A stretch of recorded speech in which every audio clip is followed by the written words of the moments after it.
Macronutrients. Macronutrients are the largest class of nutrients the body requires and include protein, carbohydrates, and fats are the primary source. The word macro simply means large because these are the nutrients the body needs in large quantities for energy, growth, tissue repair, immune function, metabolism, and other essential functions in the body. Each of the three primary macronutrients provides a certain number of calories. 1 gram of protein provides 4 calories. 1 gram of carbohydrate provides 4 calories. 1 gram of fat provides 9 calories. An ideal macro ratio for gaining lean muscle mass is 35-45-20 daily. 35% of calories from proteins. 45% of calories from carbohydrates. 20% of calories from fats. Carbohydrates, also called saccharides. Humans need carbohydrates in the largest amounts. Carbohydrates are easily metabolized, which just means chemically broken down, and used as the body's main fuel source. All of our bodily tissues have the ability to use the simple carbohydrate, glucose, as energy. When the body uses carbohydrates for energy, it can use other macronutrients for other jobs, like tissue growth and repair. Carbohydrates can be divided into 3 groups. 1. Simple starchy carbohydrates. 2. Complex starchy carbohydrates. 3. Complex fibrous carbohydrates. Carbohydrates are primarily found in starchy foods, like grain and potatoes, as well as fruits, milk, and yogurt. Other foods like vegetables, beans, nuts, seeds, and cottage cheese contain carbohydrates, but in lesser amounts. Carbohydrates can be simple or complex, which refers to their chemical structure. Simple carbohydrates taste very sweet, like fruit sugar, while complex carbohydrates taste savory, like starch in potatoes. Proteins. The proteins are also important in the diet for many reasons. Protein is the major constituent of most cells, making up more than 50% of the dry weight. Also, protein defines what an organism is, what it looks like, and how it behaves, because the body is made of thousands of proteins.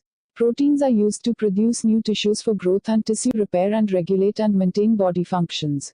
Enzymes used for digestion, protection, and immunity are made of protein, and essential hormones used for body regulation require protein. Finally, proteins may be used as a source of energy when carbohydrates are not available. The body breaks down protein into its building blocks, amino acids. There are 500 known amino acids, 21 of which are needed by humans.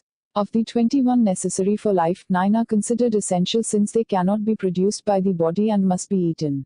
Proteins that contain all 9 essential amino acids are considered high-quality proteins. These high-quality proteins tend to come from animal sources. Proteins that do not contain all 9 essential amino acids are considered low-quality proteins and tend to come from plant sources. The sources of protein are meat, fish, and dairy products. The advantage is that the proteins are complete, they contain all of the amino acids. However, most of these foods can also be high in fat and total calories. Beans, lentils, and nuts are examples of vegetable sources of protein. Try to select foods that contain the highest amount of protein with the least amount of fat, especially saturated fat. Good protein sources: seafood, white meat, poultry, milk, cheese, and yogurt, eggs, beans, pork tenderloin, soy, lean beef, nuts. Fats. Fats, also called lipids, are our primary source of energy while at rest. Lipids are composed of a molecule of glycerol and 1 to 3 fatty acids. Most fats are found with 3 fatty acids and are called triglycerides. Fats are energy intensive, containing 9 calories per gram. But this isn't the only function of lipids in our body. The primary function of lipids is to form the membranes of each and every one of the cells of our body, billions and billions of them. You've heard of the expression that oil and water don't mix. That characteristic of lipids is very important because it regulates fluids in and out of our cells. Instead of passing through at will, water and other fluids have to move through special openings or channels in the membranes, allowing the water content of each cell to be controlled. It's all possible because of lipids. Types of fats: saturated fat, trans fat, unsaturated fat. Another important function of lipids is that they're used to make cholesterol. We've heard so much about how bad cholesterol is for you that we tend to overlook the importance of cholesterol.